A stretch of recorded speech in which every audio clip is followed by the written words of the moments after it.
Fala galera, aqui é o Nicolas. Bom, a aula de hoje vai ser sobre fibromialgia, uma doença muito importante na reumatologia, e a gente vai começar pela definição. O que é fibromialgia?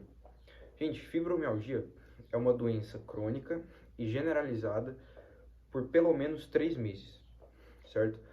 Então, o que vai doer? Vai doer os músculos, os tendões, as articulações.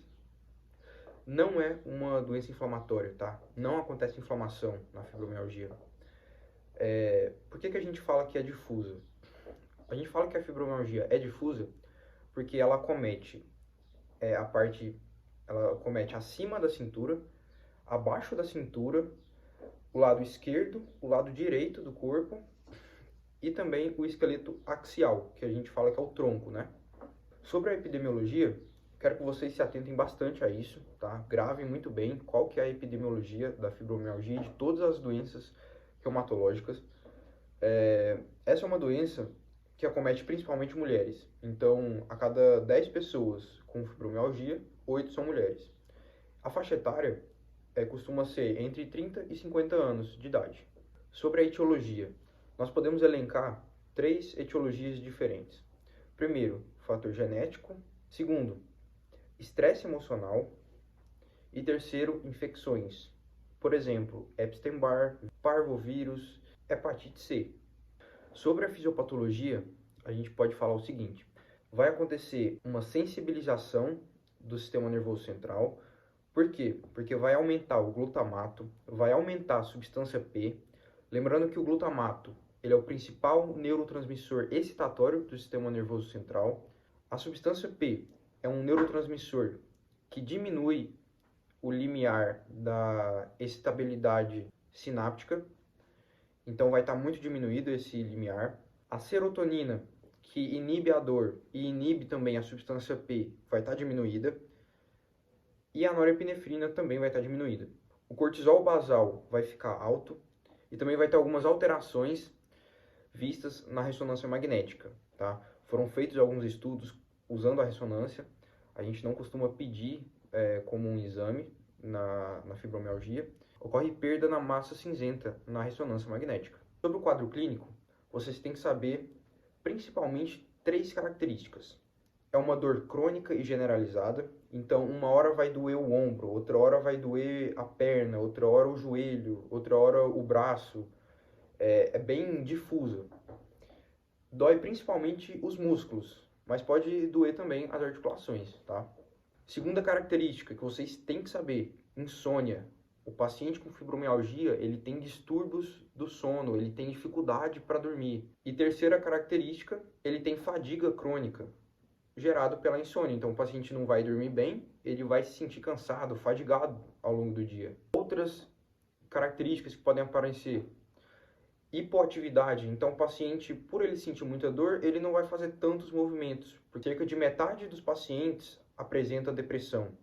É muito comum fibromialgia com depressão. O paciente pode ter cefaleia também, pode ter dificuldade de concentração. No caso das mulheres, pode ter dismenorreia, ansiedade, constipação, formigamento também pode aparecer no paciente. Formigamento principalmente nos braços e nas pernas, e palpitação. É importante lembrar que os tender points, que eram um critério que usava antigamente, eles foram abolidos. Não usa mais tender points para fibromialgia.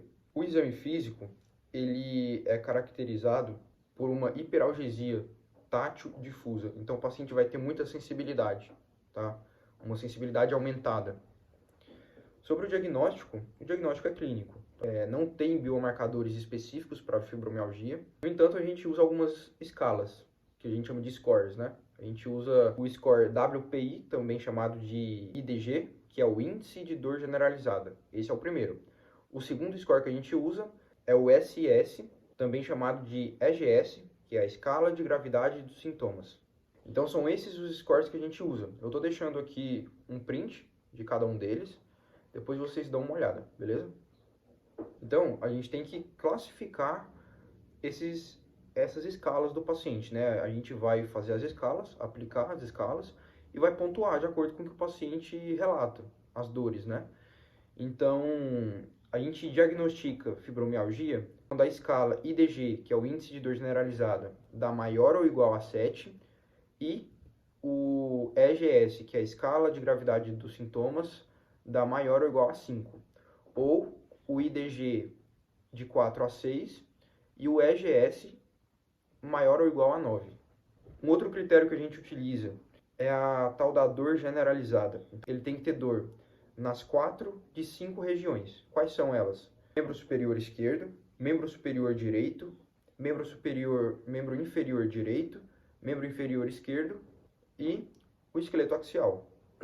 Mas dor abdominal, dor no tórax e dor na mandíbula não contam. Os sintomas precisam estar presentes por pelo menos 3 meses. E o diagnóstico de fibromialgia, ele é válido independente de outros diagnósticos. Então, o paciente pode ter 2 ou mais doenças associadas. Alguns diagnósticos diferenciais são espondiloartrite, miosite, osteomalácia, mieloma múltiplo, apneia do sono, porque ele tem distúrbios do sono, né, como eu falei, hepatite C, depressão, diabetes. Sobre o tratamento não farmacológico, é importante o paciente fazer atividade física, especialmente atividade aeróbica de alto impacto, tá? Claro que se o paciente tem uma artrose, né, que é uma osteoartrite, por exemplo, de joelho, ele não vai poder fazer, né? Aí a gente tem que ver outra atividade física para ele. Terapia cognitiva comportamental também é importante para a gente trabalhar essa questão da depressão, da saúde mental comprometida nesse paciente com fibromialgia, para melhorar o sono dele. A acupuntura também pode ser uma opção. E sobre o tratamento farmacológico, a gente pode fazer uso de analgésicos, então analgésicos simples como acetaminofeno, AINES, opioides, relaxantes musculares. A gente pode usar também como tratamento adjuvante os antidepressivos, os anticonvulsivantes. Nos opioides, a gente tem a codeína e o tramadol. O tramadol ele pode ser associado com paracetamol para potencializar a ação analgésica. E essa associação não aumenta os efeitos colaterais, tá? A dose do paracetamol é de 50 a 200 mg ao dia. Os antidepressivos tricíclicos, a gente pode fazer uso de amitriptilina, por exemplo. Então, o paciente melhora a dor, melhora a fadiga, o sono. O que a amitriptilina faz? Ela inibe a recaptação periférica de serotonina e noradrenalina. Qual é a dose utilizada para amitriptilina? Bom, a gente inicia com 10 mg, 1 a 3 horas antes de dormir, e depois a gente aumenta para 25 mg, a 50 mg dia. Alguns efeitos adversos podem ser o ganho de peso, sonolência excessiva, constipação intestinal e perda da libido. Um outro antidepressivo tricíclico é a noritriptilina. Ela tem menos chance de causar efeitos colaterais e a dose utilizada é entre 10 a 25 mg ao dia. Outro medicamento que pode ser usado são os miorrelaxantes, como por exemplo a ciclobenzaprina. Ela tem efeito analgésico, melhora o sono e melhora a fadiga do paciente. A ciclobenzaprina ela é utilizada em pacientes com sintomas leves a moderados de fibromialgia. A dose segura é entre 5 a 30 mg ao dia. Galera, os antidepressivos seletivos da serotonina, como por exemplo a fluoxetina, ela pode ser utilizada para melhorar o humor do paciente. Então ela não vai melhorar a dor, mas ela melhora o humor. A dose utilizada é entre 20 a 40 mg dia. E para melhorar a dor, a gente pode associar a fluoxetina com um antidepressivo tricíclico ou aumentar a dose. Os antidepressivos duais, que são seletivos de noradrenalina e serotonina, também podem ser usados. Por exemplo, a duloxetina e a venlafaxina. Ambas têm boa capacidade analgésica. A duloxetina, a dose segura dela é entre 30 a 90 mg dia, e a venlafaxina é entre 75 e 150 mg dia. Os anticonvulsivantes, como por exemplo a gabapentina, ela é utilizada para melhora do sono. A dose segura de gabapentina é entre 900 e 2.400 mg dia, só que ela pode causar sedação, ganho de peso, tontura. A pregabalina, que é outro anticonvulsivante, também melhora a capacidade do indivíduo dormir melhor. A dose segura de pregabalina é 150 a 450 mg ao dia. Pode causar tontura, sonolência, ganho de peso e até edema. Então é isso, galera. Fibromialgia, aula completa para vocês. Curtam o vídeo, inscrevam-se no canal, compartilhem o conteúdo. E é isso, tamo junto.